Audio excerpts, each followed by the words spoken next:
नमस्कार दोस्तों। तो मैं आपका दोस्त अरुण आज फिर आ गया हूँ अपने एक नई वीडियो के साथ। तो चलिए दोस्तों, वीडियो शुरू करने से पहले आप मुझे कमेंट में बताएं कि आप लोग सब ठीक हैं, अच्छे से हैं, मस्त हैं। तो चलिए, आई होप सो, मैं आपके लिए प्रार्थना करता हूँ कि आप सब लोग मस्त होंगे। तो दोस्तों, आज का जो ये केस है, ये घटना है, ये घटना दोस्तों एक ऐसे सिरफिरे आशिक की है जिसने अपनी हवस पूरी ना होने पर एक परिवार के इकलौते चिराग की हत्या कर दी। तो इस तरीके के लोगों को वाकई में समाज में रहने का कोई अधिकार नहीं है। तो दोस्तों, आज की जो सीरीज है, आज की सीरीज में मैं आपको इस घटना को पूरे विस्तार से बताऊंगा कि ये घटना कहाँ पर हुई, किस तरीके से हुई और ये घटना किसने करी, इस घटना का क्या कारण था। ये पूरी चीजें आपको विस्तार। दोस्तों, उत्तर प्रदेश के कानपुर में एक गांव पड़ता है अकबर बीरबलपुर, सॉरी बीरबल अकबरपुर।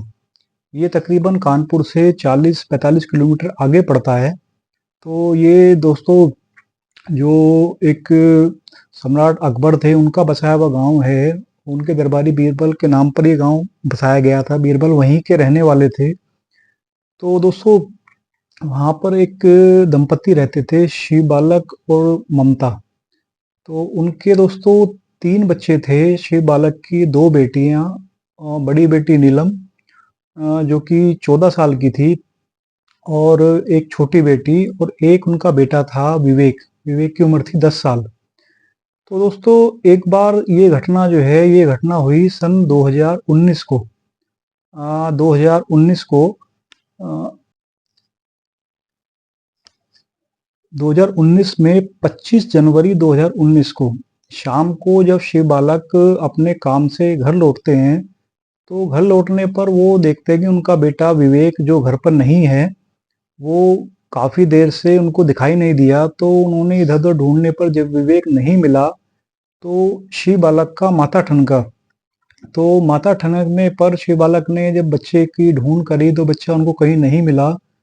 तो उन्होंने अपने पड़ोस में रहने वाले, जो उनका एक पड़ोसी था अनिल, अनिल से संपर्क किया कि ऐसे ऐसे उनका बेटा कहीं गुम हो गया है, उनका बेटा कहीं दिख नहीं रहा है।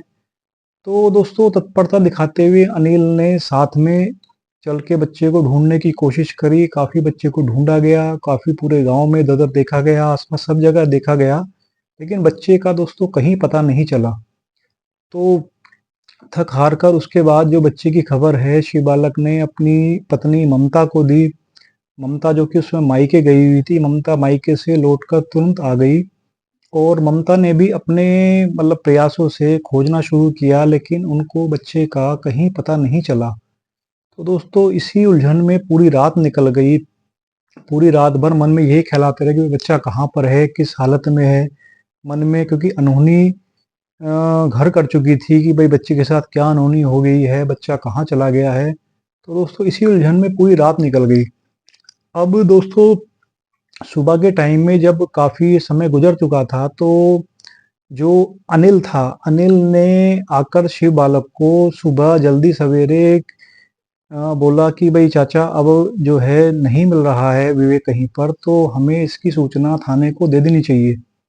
तो शिव बालक को भी ये बात ठीक लगी, तो वो लोग तैयार होकर थाने चले गए। तो उनके गांव के पास जो है सजेती थाना क्षेत्र पड़ता है। तो सजेती थाना क्षेत्र में वो लोग सुबह पहुंचे। तो वहां पर जो थाना प्रभारी थे अमरेंद्र बहादुर, वो उस समय थाने पर मौजूद थे। तो जाकर शिव बालक ने पूरी बात अमरेंद्र बहादुर को बताई कि ऐसे ऐसे मेरा 10 साल का बेटा है, वो ऐसे ऐसे कहीं पर गुम हो गया है। तो उसकी रिपोर्ट उन्होंने दर्ज कराई।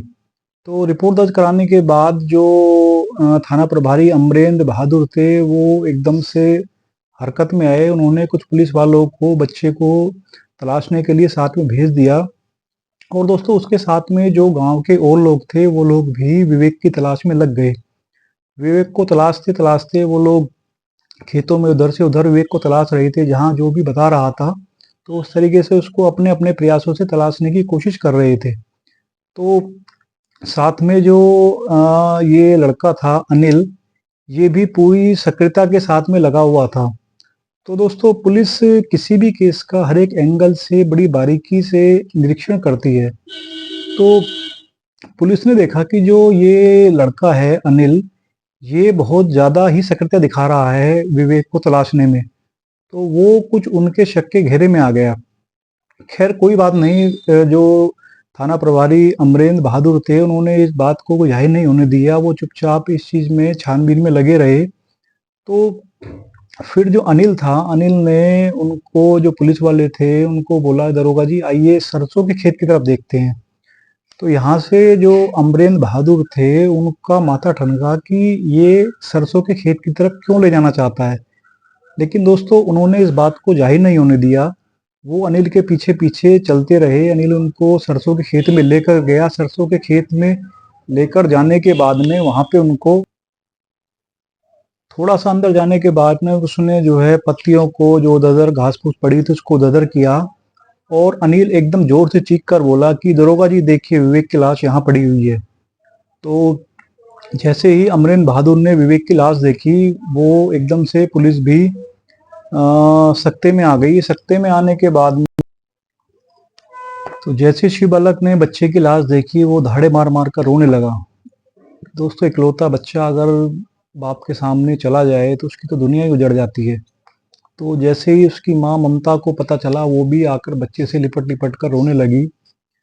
खैर दोस्तों, तभी सीओ, जो अपने थाना प्रभारी थे अमरेंद्र सिंह, उन्होंने जो एसपी ग्रामीण थे प्रद्युमन सिंह, उनको इस चीज़ की खबर की कि ये ऐसे ऐसे बच्चे का मर्डर हो गया है, बच्चे की लाश मिली है। तो तुरंत ही जो थाना, जो एसपी ग्रामीण थे श्री प्रद्युमन सिंह, वो भी अपने साथ में सीओ के साथ में घटनास्थल पहुंचे। उन्होंने निरीक्षण किया। तो वहां पर दोस्तों जो थाना निरीक्षक थे अमरेंद्र बहादुर, उन्होंने देखा कि जो अनिल है वो किसी बच्चे को हाथ के इशारे से जाने के लिए बोल रहा है। तो ये उनका थोड़ा सा, उनको ये बात डाउटफुल लगी। तो उन्होंने तुरंत ही जो है उस बच्चे को रोका, उस बच्चे को अपने पास बुलाया। तो उस बच्चे से पूछा कि बेटा आपका नाम क्या है। उसने बताया कि मेरा नाम सुमित है। तो दोस्तों उन्होंने सुमित से पूछा कि विवेक को जानते हो। तो बच्चे ने बताया कि विवेक मेरा दोस्त था, वो कक्षा 3 में पढ़ता था, मैं कक्षा 4 में पढ़ता हूँ। तो हम दोनों कल जो है टॉफी खा रहे थे, और इन्होंने, अनिल अंकल ने हमें जो है, मुझे 20 रुपए दिए विवेक को बुलाने के लिए। तो उसके बाद विवेक को मैं बुलाकर लेकर आया और उसको गांव से लेकर गया, गांव से बाहर लेकर गया। तो दोस्तों इतना क्लू मिलना पुलिस के लिए काफी था। जो अनिल था वो तुरंत पुलिस की नजर में आ गया। अनिल को उन्होंने, जैसे ही इस चीज की बारे में बात पता लगी, तो उन्होंने एसपी ग्रामीण को इस चीज के बारे में बताया। तो एसपी ग्रामीण ने तुरंत ही अनिल से पूछताछ का आदेश दिया।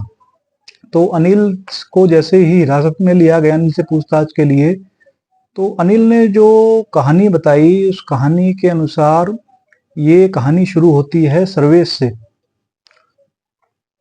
सर्वेश शिव बालक के पड़ोसी इंद्रेश निषाद का बेटा था, और जो कि थोक में सब्जियों का काम करता था। गांव से वो सस्ती सब्जियां लेकर कानपुर में महंगे दामों पर बेचा करता था। तो इससे जो अच्छी खासी इनकम होती थी, और जो उसकी जीवन शैली थी, वो भी पैसा आने के कारण वो अच्छी महंगी घड़ी पहनता था, अच्छे कपड़े पहनता था, महंगे मोबाइल रखता था।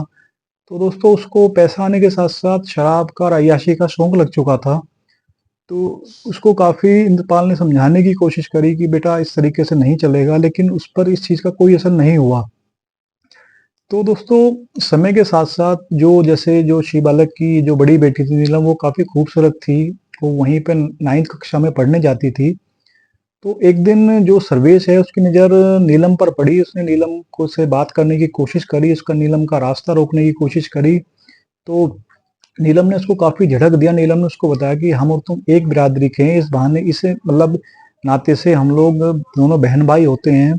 तो सर्वेश ने कहा कि प्यार अंधा होता है, प्यार में जात बिरादरी नहीं देखी जाती। तो इस तरीके से, बट वो अपनी हरकतों से बाज नहीं आ रहा था। नीलम भी इस चीज़ से काफ़ी परेशान हो चुकी थी उसकी इन हरकतों से। एक दिन दोस्तों क्या हुआ कि नीलम स्कूल जा रही थी, तो इसने जबरदस्ती उसको पकड़ लिया, और पकड़ने के साथ उसके साथ इसने उसको खींचकर खेतों में ले गया और उसके साथ जबरदस्ती करने की कोशिश करी। तो दोस्तों वो किसी तरह उसको काट कर किसी तरीके से वहां से भाग निकली। भाग निकलने के बाद में वो अपनी जैसे तैसे अपने घर पहुंची, अपनी देहरी पर जाकर वो बेहोश हो गई। तो उसकी माँ नीलम ने उसके चेहरे पर पानी छिड़क कर उसको उठाया। जब उसको कुछ होश आया तो उसने बताया कि ऐसे-ऐसे मेरे साथ सर्विस ने ज़बरदस्ती करने की कोशिश करी है। तो नीलम की माँ बड़ी गुस्से में आ गई, ममता, और वो सीधी इंद्रपाल के घर गई और सर्वेश की हरकत के बारे में उनको जानकारी दी। लेकिन इंद्रपाल ने दोस्तों अपने बेटे को डांटने के बजाय उसका पक्ष लिया और नीलम के चित पर उँगली उठानी शुरू कर दी। तो ममता ने जब ये बात अपने पति शिव बालक को बताई तो उन्होंने थाने जाकर इस चीज में दुष्कर्म के प्रयास की रिपोर्ट वहां पर दर्ज कराई। तो दोस्तों किस तरीके से उसमें दोस्तों इस केस में सर्वेश की गिरफ्तारी हुई और वो 4 महीने जेल में रहा। और वो दोस्तों 20 अक्टूबर 2018 को जेल से छूटकर बाहर आया। तो जेल से छूटकर जब वो बाहर आया तो उसके मन में शिव बालक के परिवार से बदला लेने की एक आग धधक रही थी। तो जो दोस्तों अनिल है, अनिल सर्वेश का दोस्त था। तो अनिल और सर्वेश साथ में रहते थे। तो सर्वेश ने अनिल को इस बारे में बताया कि मुझे इस परिवार से बदला लेना है और उस तरीके से तुम मेरी मदद करो। तो वो दोनों दोस्त थे। तो इस दोस्ती के नाते में अनिल उसका साथ देने के लिए तैयार हो गया। तो एक दिन दोस्तों मौका पाकर जब विवेक बाहर खेल रहा था घर के बाहर, तो वो सुमित के साथ खेल रहा था। तो इस अनिल नामक शख्स ने सुमित को बुलाकर उसको लालच दिया कि तुम विवेक को गांव के बाहर लेकर आओ तो हम तुम्हें टॉफी खिलाएंगे और वहां पर चॉकलेट दिलाएंगे। तो जो सुमित है वो बेचारा बच्चा था, वो इनके बहकावे में आ गया और वो विवेक को लेकर गांव से बाहर चला गया, जहां पर अनिल और सर्वेश पहले से ही इसका इंतजार कर रहे थे। तो वहां से दोस्तों अनिल ने सुमित को 20 रुपए देकर वापस गांव भेज दिया और विवेक को लेकर वो खेत के अंदर चला गया जहां पर सर्वेश पहले से मौजूद था। सर्वेश ने विवेक को देखते ही उसको पकड़कर जमीन पर पटकने की कोशिश की और जोर से उसको जमीन पर धक्का दिया। उसके बाद को बोला कि आज तुझे खत्म कर तेरे परिवार से मैं बदला लूंगा। तो दोस्तों छोटा बच्चा इस चीज को क्या समझ सकता था। तो अब इस तरीके से उन्होंने उसको गला दबाने की कोशिश करी दोनों ने मिलकर, लेकिन विवेक चीखता रहा, चिल्लाता रहा। तो पर इन दोनों का दिल नहीं पसीजा। इन्होंने जिस तरह वो नन्ही सी जान, वो कहाँ तक कब तक इन लोगों का विरोध करता। तो इन्होंने उसको बच्चे का गला दबाकर उसकी हत्या कर दी। उसके नाक में और मुंह में इन्होंने जो है रेत भर दिया, मिट्टी भर दी ताकि वो चिल्ला ना सके। उसके बाद में दोस्तों ये उसके ऊपर मतलब मिट्टी ढककर, पत्ते ढककर वहां से वापस आ गए और आकर इन्होंने जो है शिव बालक के साथ में मिलकर अनिल ने सर्वेश वहां से फरार हो गया। उसके बाद इन्होंने शिव बालक के साथ में मिलकर बच्चे को तलाश करने का नाटक किया। लेकिन दोस्तों जो पुलिस होती है वो जब किसी केस की छानबीन करने में आती है तो वो हर एक पहलू को बड़े ध्यान से चेक करती है। और अनिल की यही ज्यादा सक्रियता इस केस में, यही इस केस को खोलने का कारण बनी कि ये और गांव में और भी लोग थे, वो सब अपने अपने तरफ से प्रयास कर रहे थे, लेकिन अनिल कुछ ज्यादा ही प्रयास कर रहा था ढूंढने का। तो यही चीज पुलिस को खटकी और पुलिस ने इसी चीज पर गौर किया। तो दोस्तों इस कहानी के माध्यम से, इस घटना के माध्यम से मैं यही कहना चाहूंगा कि आदमी आज के समय में विश्वास करने लायक कोई आदमी नहीं रह गया है, या किसी पर विश्वास करना इतना आसान नहीं है, चाहे आपका पड़ोसी है, चाहे आपका दोस्त है, या कोई भी है। तो दोस्तों रिश्ते सबसे निभाने पड़ते हैं, रिश्ते सबका निभाने भी चाहिए, लेकिन हमें अपने के साथ साथ हमें सतर्क रहना चाहिए। और सतर्क रहने के साथ साथ तो चलिए दोस्तों बस आज के लिए इतना ही काफी है। सावधान रहिए, केयरफुल रहिए, और जो भी इस तरीके की आपके आसपास घटनाएं होती हैं, इस चीज में अलर्ट रहना बहुत जरूरी है। ऐसा नहीं हो सकता कि घटना दूसरे के साथ हो सकती है, हमारे साथ नहीं हो सकती है। तो चलिए दोस्तों, मैं आपको बस सावधान करने के लिए वीडियो बनाता रहता हूँ, और आपको जो भी समाज में इस तरह घटनाएं होती रहती हैं उसकी जानकारी देने के लिए वीडियो बनाता हूँ। चलिए मिलते हैं अगली वीडियो में। धन्यवाद दोस्तों, नमस्कार।